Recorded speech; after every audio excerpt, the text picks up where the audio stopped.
específicamente un domingo. ¿Sí se acuerdan de Jorge? Jorge, sí. De Jorge, sí. Ese muchacho lo conocen por todo Costa Rica casi. Bueno, había venido con él y ahora pues tengo la oportunidad de venir nuevamente. Bueno, como vemos acá, hoy vamos a hablar de una pequeña introducción al libro de Hebreos. Y que cuando nosotros vamos al libro de Hebreos, todavía vemos que hay dudas al respecto de este libro. ¿Por qué? Cuando nosotros vamos a ver el autor de este libro, ¿quién es el autor del libro? Se cree que es Pablo. Dio la respuesta correcta. Se cree que es Pablo. De hecho, los eruditos de nuestra iglesia, cuando van a hablar acerca de Hebreos, hay algunos que dicen el autor Pablo, tal vez, ¿no? Dudando todavía, como que lo más probable. Vamos a ver más adelante por qué se cree que es Pablo. Pero otros dicen no, el autor de Hebreos. Porque dicen, no creo que sea Pablo. Porque la epístola o la carta tiene características que dijéramos, mira, tiene semejanza a las cartas o al resto de epístolas paulinas. Y hay otras características que uno dice, bueno, realmente no tiene totalmente las características con las que escribía Pablo. Vamos a orar para entonces poder iniciar. Padre que estás en los cielos, te damos gracias en este día. Que hoy podamos disfrutar de este tema, que pueda ser de bendición para nosotros y que al salir de acá podamos entender el por qué todavía hay dudas de la autoría de este libro. Te pedimos en Jesús. Amén. Ok, vamos entonces nosotros a ver acerca del título y la autoría de este libro. Y nosotros podemos ver que además del autor hay un poco de lo que es, o un poco probable de que el título no fuera Hebreos directamente, inicialmente. Ahora, nosotros vemos que en los manuscritos más antiguos se puede buscar y no hay algo que diga directamente Hebreos. Pero ¿qué pasa?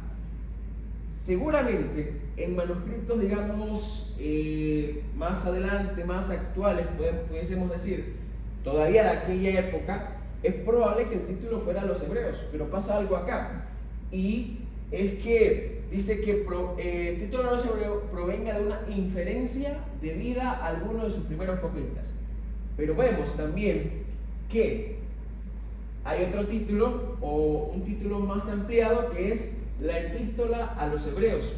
Otros manuscritos dicen que es un escrito desde Roma. Estamos viendo que no solamente es el autor, sino también el título, que tiene ciertas complicaciones para decidir cuál era o cómo era. Vemos que también escrito desde Italia a través de Timoteo. Pero ¿por qué un ejemplo? Podemos ver esta parte en la Biblia. En el último capítulo de Hebreos podemos ver que se resalta que fue escrito desde Italia a través de Timoteo. De hecho, vamos a ver más adelante que Timoteo es uno de los únicos que sale en esta epístola y que, digamos, el que más se resalta. Bien, es poco probable que alguno de estos títulos formara originalmente parte de la epístola, y es evidente que se adelanta la manera en que este libro fue percibido por el seno de la iglesia. Ahora, cuando vamos al autor, estrictamente hablando acerca de este epístola de Hebreos, podemos ver que es anónimo, ¿sí? A diferencia de las otras cartas del Nuevo Testamento que siempre van a identificarse. Vemos algunos con el nombre específico, otras en el caso de las epístolas paulinas que iban al pueblo que iban dirigidos, todas tenían un nombre específico y iniciaban y tenían el autor claro. Decimos epístolas paulinas, obviamente todo es de Pablo. Y vamos a otros libros y vemos automáticamente quién es el autor de cada libro que podemos encontrar en el Nuevo Testamento. Pero vamos a ver. ¿Quién me ayuda con la cita? Hebreos 13, versículo 23. ¿Qué dice ese versículo? Hebreos 13, versículo 23.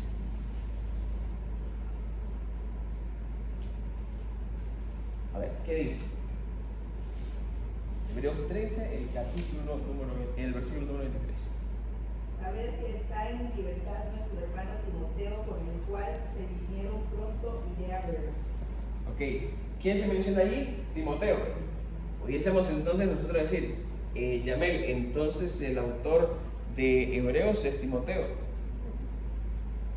No podemos decir eso. Se habla en tercera persona. Entonces, pero sin embargo, si vamos a todo Hebreos, es el único cristiano que aparece o que se menciona en el libro. Bien, ya vemos que descartamos a Timoteo como posible autor de este libro.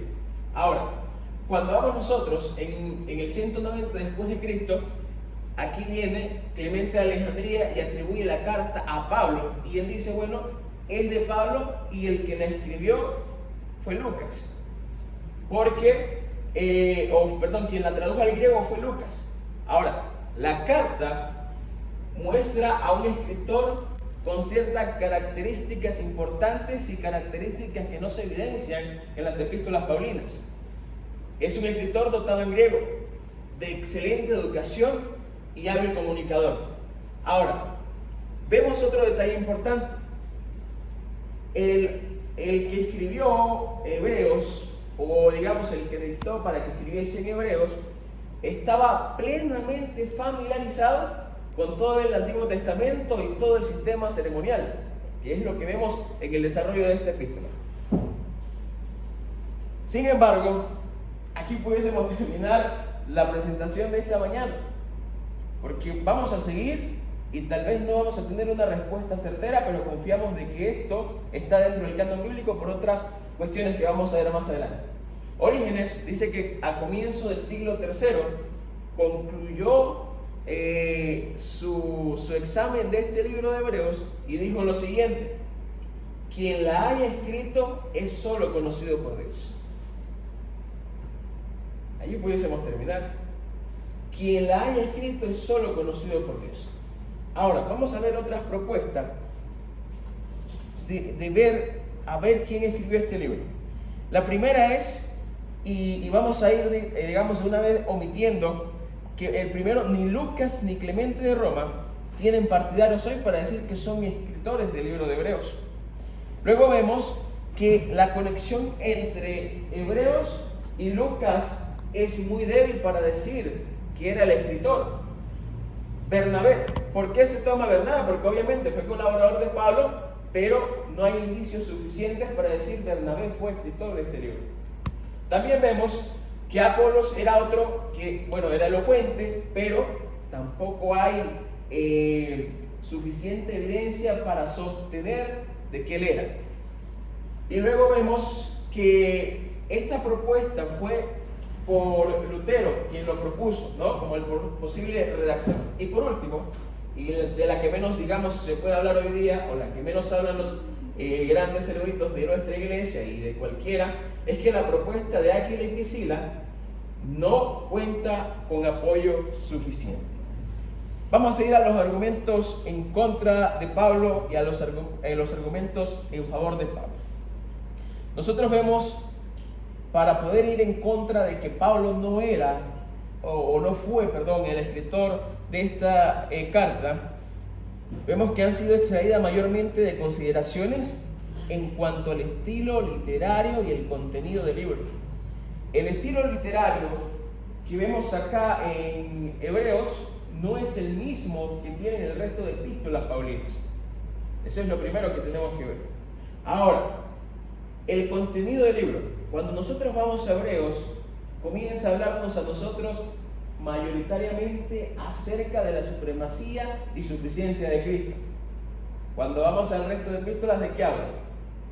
Es alguna corrección directa al pueblo, pero no hay en el resto de epístolas algo que hable específicamente acerca de Jesús como sumo sacerdote. Entonces eso nos hace pensar a nosotros, mira, Pablo no es el escritor de Hebreos. Otro argumento en contra es que posiblemente el vocabulario de un autor y su estilo varíen según el tema de que trata, pero esas variaciones serán principalmente en términos técnicos, característicos de los diversos temas acerca de los cuales se vaya a escribir. Si nos quedamos con estos argumentos, decimos Pablo no es, pero vamos a apoyar a Pablo, porque es que el que regularmente tiene más apoyo y el que de repente validamos más como escritor de Hebreos. ¿Qué dice? Que en el papiro 46 tenía el siguiente orden. Arrancaban Romanos, Hebreos, 1 Corintios y el resto. En el papiro 46. Entonces, así que por siglos ese fue el orden, y dentro de la colección paulina, como aparece en el papiro 46 y está Hebreos centro, lo están validando. Bueno, Pablo es el escritor de Hebreos. Otro argumento a favor: es muy difícil que una carta de Pablo no escrita por él haya entrado en esta colección. Porque ¿qué sentido tendría poner una carta que no fuese de ese escritor, Pablo en este momento, en la colección de él? Como está dentro de la colección, unos dicen: yo voto a favor de que Pablo fue el escritor de esta carta. Bien, vemos acá que en un tiempo de tanto celo por el canon, Pablo ya había también advertido en 2 Tesalonicenses 2 contra cartas escritas en su nombre como si fuera nuestra. Es un detalle que habría que ver, pero está dentro del papiro 46 y le da validez, y está dentro del canon o de la colección de Pablo, le da validez para aprobar o votar a favor de que Pablo era el escritor de esta carta. Bien, ¿qué características internas podemos ver en Hebreos? ¿No? El griego de Hebreos es un poco más refinado que el resto de epístolas paulinas. Tenemos que tener en cuenta de que Pablo tampoco era un tonto, ¿no? Pablo era un tipo demasiado inteligente. Pero al momento de escribir las cartas paulinas no se notaba un griego tan refinado, tan técnico, ¿no? Era un poco más sencillo. El griego de Hebreos entonces tiene semejanza un poco más con Lucas. Y esto, cuando escribe Hechos, ¿no? En cuanto al alto nivel técnico. Y es por eso que de repente se vota, bueno, puede ser Lucas también, porque tiene más semejanza en el nivel técnico, en la complejidad que fue escrito. Otro detalle importante que vemos en Hebreos, si buscamos, la clásica ausencia de la salutación inicial pesa bastante en contra. Porque si vemos en el resto, siempre al inicio, ¿no?, está esa salutación, pero en Hebreos está ausente. El tema del sumo sacerdocio, el tema del santuario celestial, como ya les mencionaba, es lo que más se enfatiza, pero en el resto de epístolas paulinas está ausente este tema. Entonces, ¿por qué específicamente Pablo hablaría de eso? Si el resto de cartas no habló nada acerca de Jesús, no habló específicamente nada de esos temas. Entonces, estas son las características internas que nos dirían a nosotros: no podríamos votar a favor de Pablo. Bien, cuando vamos nosotros a las fechas, son importantes para poder ir de repente aterrizando y mirar, yo creo que sí es Pablo, o por qué muchos apoyan a Pablo.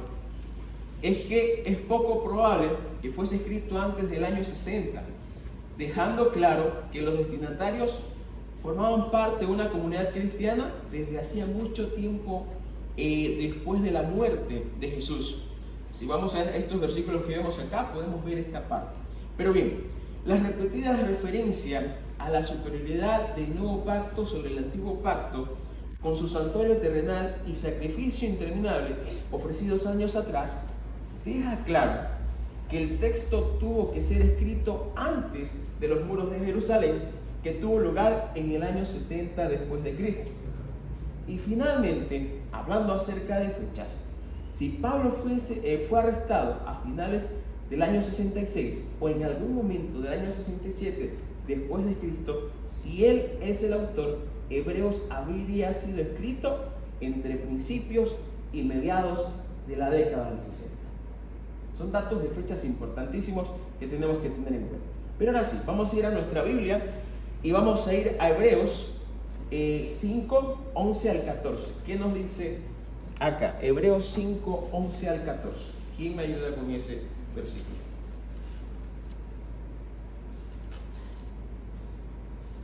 Hebreos 5, 11 al 14. ¿Qué dice? Vamos a ver. Acerca de esto tenemos mucho que decir y difícil de explicar, por cuanto os habéis hecho tardos para oír, porque debiendo ser ya maestros después de tanto tiempo, tenéis necesidad de que se os vuelva a enseñar cuáles son los primeros rudimientos de la palabra de Dios, y habéis llegado a ser tales que tenéis necesidad de leche y no de alimento sólido. Y todo aquel que participa de la leche es inexperto en la palabra de justicia, porque es niño, pero el alimento sólido es para los que han alcanzado madurez, para los que por el uso tienen los sentimientos ejercitados en el discernimiento del bien y del mal. Vemos en el versículo número 11 que dice en la parte final del versículo: cuanto os habéis hecho tardos para oír, ¿no? Luego dice en el versículo número 12: tenéis necesidad de que se os vuelva a enseñar nuevamente. En el versículo número 13 dice que participan de la leche, es inexperto en la palabra de justicia, porque es, ¿qué cosa? Porque es niño. Y el 14 resalta lo que es el alimento sólido, es para los que han alcanzado, ¿qué cosa? Y específicamente, cuando nosotros vamos al estudio de esta epístola, está revelando específicamente lo que es el modo o el comportamiento o el perfil de esa audiencia. Y en Hebreos 5, 11 al 14 vemos que son ¿qué? O eran ¿qué? Niños espirituales, ¿no? Ahora, Hebreos 2, 3 al 4, ¿qué dice allí? Vamos a ver. Hebreos 2, 3 al 4.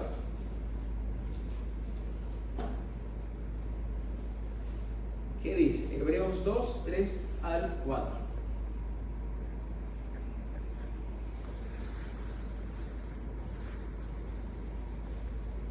Dice: ¿cómo escaparemos nosotros si descuidamos una salvación tan grande, la cual, habiendo sido anunciada primeramente por el Señor, nos fue confirmada por los que oyeron, testificando Dios justamente con ellos, con señales, prodigios, diversos milagros y repartimientos del Espíritu Santo, según su voluntad? Entonces, acá podemos ver de que, a pesar de, digamos, de que era una comunidad de hebreos, era una comunidad que ya estaba formada, que tenía o le habían impartido el conocimiento, lo primero que vemos es que eran niños espirituales, no habían alcanzado una madurez. Es el contexto, digamos, social en el cual estaban viviendo, ¿no? ¿Cómo eran ellos? Luego, en el capítulo 2, versículos 3 y 4, nosotros podemos ver que acá se está haciendo específicamente un recordatorio a las cuestiones que tenían que hacer, a la utilidad que le tenían que dar, a esos dones que le daba el Espíritu Santo. Y cuando vamos entonces a Hebreos 10, 32 y 34, vamos a ir rápidamente y alguien que me pueda ayudar con ese versículo. Hebreos 10, 32 al 34. ¿Qué dice?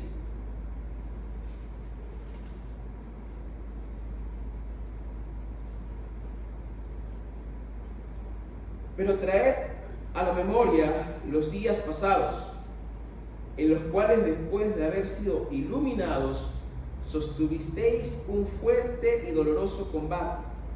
Por una parte, ciertamente, con vituperios y tribulaciones fuisteis hecho espectáculo, y por otra llegasteis a ser compañeros de los que estaban en una situación semejante.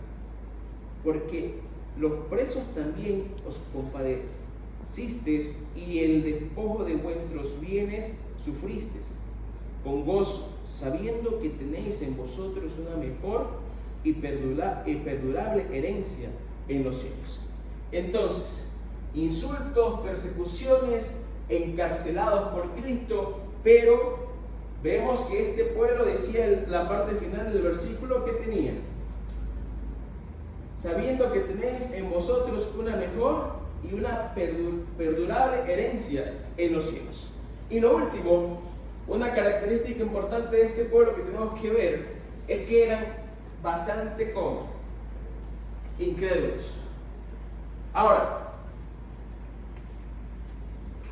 ¿cuál era la teología y cuál era el propósito de este libro? Como venimos mencionando, vemos aquí que allí me recuerda a las epístolas de Pablo, hermanos. Que allí me recuerda a las epístolas de Pablo.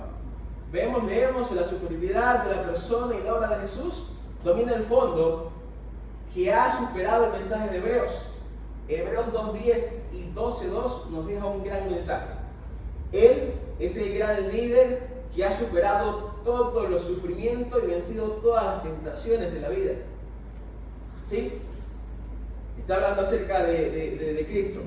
Pero algo de esto hablan las otras epístolas paulinas. No directamente. No directamente.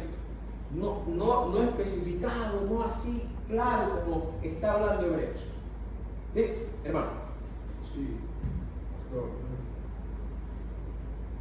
San Pablo tenía una mentalidad muy versátil. Él dice, al judío me hago judío y al griego me hago griego. Tenía una capacidad de adaptabilidad y él ahora, pensando en ese público judío que era hebreo, ¿verdad? Que era muy especial, escribe en un estilo especial para la mentalidad de ellos, la mentalidad de la sinagoga. Por eso tal vez en general, ¿verdad? Podemos inferir. ¿Quién es Pablo? Eso es. Gracias, muy buen aporte. Luego vemos en Hebreos 3:1 que nos dice que él también fue enviado a favor de nosotros, apóstol de nuestra fe. De hecho, nosotros vemos acá, y bueno, la Biblia es para eso, ¿no? Para ver el amor de Cristo por nosotros. Cuando vamos al capítulo número 1, nosotros vemos la supremacía de Cristo, pero cuando vamos al capítulo número 2, en el versículo número 9, bueno, desde el 7 en adelante, podemos nosotros observar algo. El bendito amor de Dios, la misericordia de Él. ¿Por qué? Si busca el versículo número 9, dice que Cristo fue hecho menor que los ángeles, pero eso fue con propósito redentor. Entonces vemos el amor de Dios por nosotros, que dio a su Hijo para que nos entendiese totalmente, ¿no? Estamos viendo que, como dijo el hermano ahí atrás, no específicamente las otras epístolas hablan tan claro como está hablando Hebreos acerca de lo que es Jesús, de lo que hizo también por nosotros. Hebreos 6:20 por su parte nos muestra a un precursor que ya ha entrado por nosotros a los atrios celestiales. Esto, la teología y el propósito de esta epístola. Ahora bien, cuando vamos a ver, ya para ir finalizando, vemos una teología unificada, ¿no? La epístola de Hebreos es una maravilla, es un misterio y es una pieza literaria magníficamente trabajada. Yo creo que el hermano acá nos ha dado la conclusión de esta mañana, porque Pablo trabajó, si fue Pablo, vamos, votamos a Pablo, fue y trabajó específicamente para este pueblo, ¿no? Porque ocupaba de esa manera comunicarse con ellos. Se encuentran palabras griegas que no vamos a encontrar en otros libros del Nuevo Testamento. Al estudiar esta epístola es sumamente importante que nosotros podamos escuchar el contexto y, por supuesto, que permitir que el Espíritu Santo sea quien nos revele qué ha querido decir el autor y cómo podemos aplicarlo de aquella época para cuando Pablo se dirigió a los hebreos hacia nosotros. ¿Cómo lo entendemos? ¿Cómo lo dirigió? ¿Por qué lo dirigió de la manera que está escrita para ellos? Y entonces trasladarlo a la actualidad, según nuestras necesidades. Luego vemos que también hay que sumergirnos en cualquier pasaje, sumergirnos en cualquier pasaje sin haber viajado con el autor es arriesgarse siempre a una mala comprensión del texto. ¿Sí? Un ejemplo, lo que le mencionaba hace un rato, Hebreos 2:9 o el capítulo 2 específicamente, que habla acerca de que Jesús se hizo menor a los ángeles. Eso es algo que, si no vemos el contexto, ¿cómo quedaríamos? Pero no tiene lógica. Es una alusión a Salmos. ¿Cómo? Es una alusión a Salmos. Al Salmos, creo que es el 8:5, si no me equivoco, correcto. Entonces, estamos viendo que es importante el contexto no específicamente es el versículo. Más versículos del Antiguo Testamento. Correcto, no es el versículo, digamos, yo estoy hablando del 2.9, por decir algo, yo no voy a ver el 2.8 solamente, o el 2.10, que son los que están cerca, es el contexto inmediato. Luego podemos ver el capítulo anterior, el capítulo posterior, pero como acaba de mencionar el hermano, yo tengo que irme, puede ser que para poder entender el texto, el versículo, el capítulo, pueda abarcar todo el Nuevo Testamento o hasta todo el Antiguo Testamento, porque todo tiene relación. Dios en ningún momento se contradice. ¿Estamos de acuerdo en eso? Amén. Ok, entonces Hebreos fue escrito como un todo y debe ser entendido como un todo. Queridos amigos, Jesús es nuestro sumo sacerdote y vemos acá, la idea que domina la epístola es la presentación de Jesús como sumo sacerdote. Aquí es donde más se desarrolla, aquí es donde más se expande. La teología de los primeros 7 capítulos es donde se desarrolla. Y cuando vamos a Hebreos 8.1 podemos ver que es el punto principal, Jesús como sumo sacerdote. ¿A qué conclusiones podemos llegar? El libro de Hebreos, aunque el autor es anónimo, porque no podemos votar a Pablo, con todo lo que hemos visto podemos votar que Pablo, yo voto que Pablo es el escritor. ¿Qué dicen ustedes? Entonces, pero no todos están a favor de eso porque no hay algún manuscrito en su época directo que diga Pablo fue el escritor de esta epístola. Ahora, no solo es una carta, vemos que es un discurso exhortativo, ¿no? Con el propósito de evitar la apostasía en la iglesia. Y finalmente, el autor muestra que Cristo es superior, supremacía y suficiencia, es lo que vemos. Me quedo con esto. Entender Hebreos no solo es comprender su contexto, sino reconocer que su llamado sigue vigente. No retroceder, porque en Cristo no hay nada más a lo cual volver. Amigos, hemos terminado acá. ¿Y alguna pregunta que tengan, hermano? Cuando hablo del tiempo, usted dice que por lo que usted mencionó, y tiene razón, se puede asociar a la primera mitad de los 60, o de la década de los 60. Dice que Timoteo fue liberado de la prisión. O sea, tuvo que haber sido después de que Timoteo fue liberado. Se entiende por ambos casos que Timoteo fue arrestado 2 veces. Y Pablo, que fue un viajero, no hace alusión de que Pablo va a ir o que yo voy a ir, hace alusión de que va a ir Timoteo. O sea, hace alusión a que más bien Pablo puede ser que siga en prisión y que Timoteo fue arrestado en prisión, la segunda vez en Roma. Entonces se podría más bien asociar después del año 67, que Pablo fue arrestado en 67, 68. Ok. Ahí podría haber una contradicción en ese hecho. Y en segunda pregunta, usted hablaba de madurez, que es la leche y los niños y ese tipo de cosas. Pero el texto en general habla de a un público, o sea, se ha dirigido un público que era un conocedor experto en el Antiguo Testamento.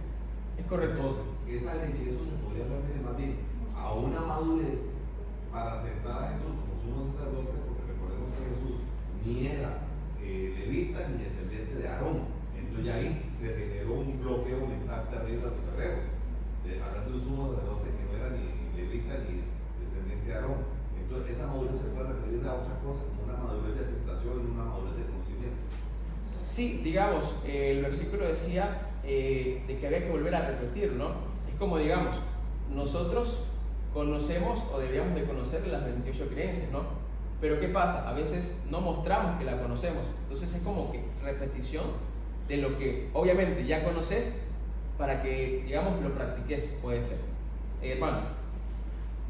Como decía el pastor Relova, la manera en que está escrita la carta a los hebreos es una manera característica, y es lo que decía también el pastor, la versatilidad que ha tenido el apóstol Pablo a la hora de dirigirse a los diferentes públicos. Otra cosa de peso, sí, que la balanza se inclina a Pablo como autor, diría yo, en este tema del santuario. Solamente en la carta de los hebreos se habla del santuario de manera directa. En las otras cartas paulinas solamente se hace alusión de manera superficial, pero directamente se habla del santuario, santuario celestial, santuario, todas estas cosas alusivas al tabernáculo en la carta a los Hebreos. ¿Por qué? ¿A quién estaba hablando Pablo? Directamente. Estaba hablando directamente A judíos. a judíos, ¿verdad? También sumo sacerdote. Ahorita Osvaldo hablaba este término de sumo sacerdote. También en la carta de los Hebreos, creo que la única alusión en el Nuevo Testamento a sumo sacerdote es aquí, en la carta de los Hebreos. En ninguna otra carta de Pablo. Precisamente porque, como usted decía al principio, Pablo le escribe a otro público en las otras cartas. Hay iglesias que él fundó, iglesias que muy probable que eran mixtas, es decir, de nuevos conversos, gentiles, nuevos conversos o judíos convertidos al cristianismo, pero en esta carta es una carta específica al pueblo judío. Obviamente Pablo tenía un interés muy especial. Pablo, ¿de qué nacionalidad era? Era judío. Y él tenía un interés especial de que su pueblo se volviera, conociera a quien él conoció, que era Jesús. Entonces, también como que no tendría sentido, diría yo, uno hallaría un poco raro que Pablo escribió a todo el mundo y a los hebreos, a su propio pueblo, no le haya escrito una carta. Y obviamente, yo creo, aunque como usted dice, implícitamente no hay nada que diga que Pablo es el autor, pero yo sí creo que tiene todas las evidencias Para ser tiene un gran peso para que Pablo sí realmente fuera el autor de la carta. Sí, de hecho vemos, ¿no?, que es algo que ni los más grandes eruditos de la iglesia y de muchas otras iglesias como que definen, ¿no? Es como que tal vez no meterse en tanta bronca, tomar una decisión, pero la mayoría de la población por evidencias dice, mira, aunque hay evidencias en contra, votamos de que sea Pablo. Hermano. Y además el Espíritu de profecía dice que fue Pablo el autor. Esa es una evidencia, digamos, ahora, esa es una evidencia interna, pudiésemos decirlo adventista, porque yo no puedo ir a argumentar contra las otras religiones de que fue Pablo, porque el Espíritu de profecía lo dice, ¿no? Pero nosotros sí confiamos en Elena y confiamos en que fue Pablo, hermano. Yo sí me quedo con algo importante de esto. Aquí hay 66 libros. Ajá. Yo me quedo con eso. Sea que lo haya escrito Pablo o lo haya escrito otra persona, pues aquí está y es para nuestra enseñanza, correcto. Yo me quedo con eso. Para mí es importantísimo que está aquí. Yo creo que la Biblia dice que no alcanzarían los libros de las cosas que hizo el Señor Jesús y lo que inspiró a otros profetas y sus discípulos para escribirlo. Entonces quedémonos con esto, que es importante. Sí, claro. Es sumamente importante. De hecho, no hay nada que diga que no es válida, porque está dentro, y además está dentro de la colección de Pablo, ¿no? Que es otro argumento a favor de él. Entonces, creo que acá todos votamos que es Pablo, ¿no? Todos votamos que es Pablo. Definitivamente es un tema interesante, es un tema muy largo, y sin duda lo que dice el hermano, ¿no? Estudiar el libro de Hebreos es importantísimo y aplicarlo correctamente a nuestra actualidad. Así que vamos entonces a orar, hermanos. Nos ponemos de pie en este momento. Padre que estás en los cielos, te damos gracias porque nos das una nueva semana en la cual podemos alabar y glorificar tu nombre. Señor, hoy nos vamos de acá con la convicción de que Pablo fue el escritor de esta epístola. Pero más allá de eso, te pedimos que podamos leerla, que podamos disfrutarla, entender ese amor tan grande que nos muestras a través de este libro. Que podamos ir al salir de esta iglesia, que no solamente seamos una burbuja, sino que compartamos de tu amor a todo el mundo.